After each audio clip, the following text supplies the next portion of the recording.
Hello दोस्तों, कैसे हैं आप सब। आज की हमारी कहानी है बहू की सूखी रोटी। अपने पति और बेटे को खाना खिलाने के बाद मालती जब अपने लिए थाली में खाना लगाने लगी तो उसने देखा कटोरे दान में ताज़ी रोटी की बजाय सुबह की बासी रोटी रखी हुई थी। ये रोटियां उसने अपनी सास के लिए रखी हुई थी। वैसे तो रोज़ाना वही अपनी सास को खाना देकर आती थी, क्योंकि उसकी सास अपने बेटे और पोते के खाना खाने के बाद ही खाना खाती थी।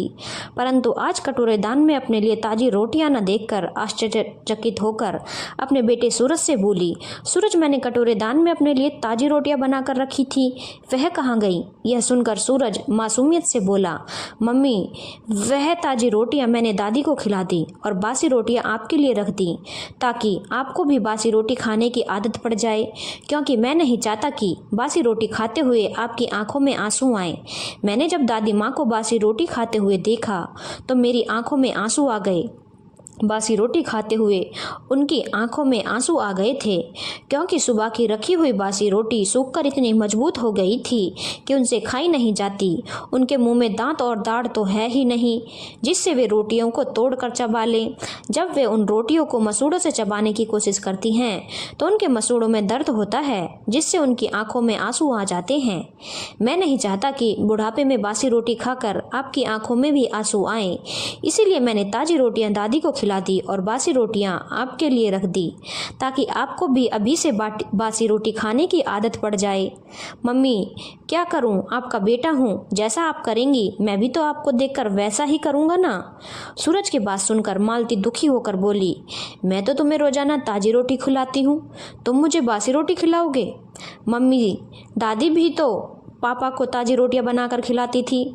पापा आपसे रोज़ाना कहते हैं कि मम्मी को ताज़ी रोटी बनाकर खिलाया करो, परंतु आप उनकी बात मानती कहाँ हैं। मम्मी, जब अभी वक्त है, संभल जाओ। क्या पता आपको रोज़ाना दादी को बासी रोटियां खिलाते हुए देखकर मुझे भी ऐसा करने की आदत पड़ जाए, इसीलिए मैंने आज आपके लिए बासी रोटी रखी। मालती अपने आप को बेहद बुद्धिमान और समझदार मानती थी, इसीलिए अपने पति और बेटे के लिए रोटियां गिन गिन कर बनाती थी, परंतु फिर भी रोज़ाना कुछ रोटियां बच जाती थी तो उन्हें खुद खाने की बजाय वह अपनी सास को खिला देती थी।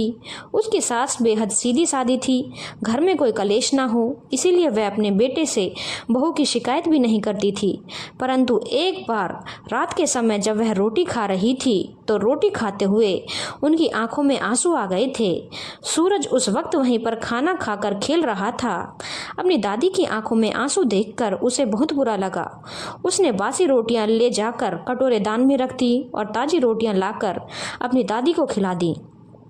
मालती इस बात से अनजान थी कि उसका ऐसा करने से सूरज पर कोई असर नहीं पड़ेगा, परंतु सूरज हर बात को गहराई से सोचता था, इसीलिए उसने अपनी मम्मी को सबक सिखाने के लिए ऐसा किया।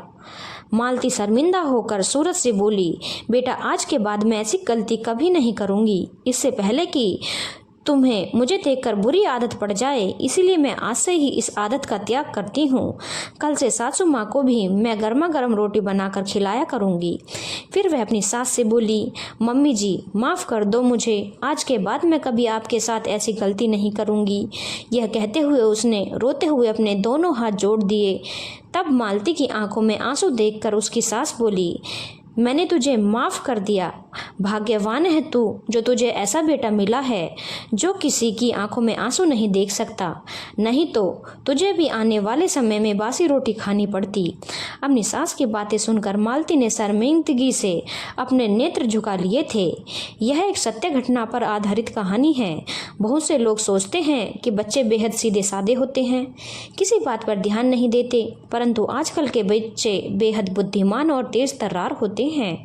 वे खेलते हुए या पढ़ते हुए भी हर बात को गहराई से सोचते हैं। ठीक ही कहा है किसी ने, मूल से प्यारा ब्याज होता है, क्योंकि बेटे से ज़्यादा पोता अपने बाबा दादी के बेहद करीब होता है और उनका बेहद ध्यान भी रखता है। पहले हमारे समाज में सास का नाम बदनाम था कि वह अपनी बहू को प्रताड़ित करके सुख नहीं देती है, परंतु आज के ज़माने में उल्टी गंगा बहने लगी है।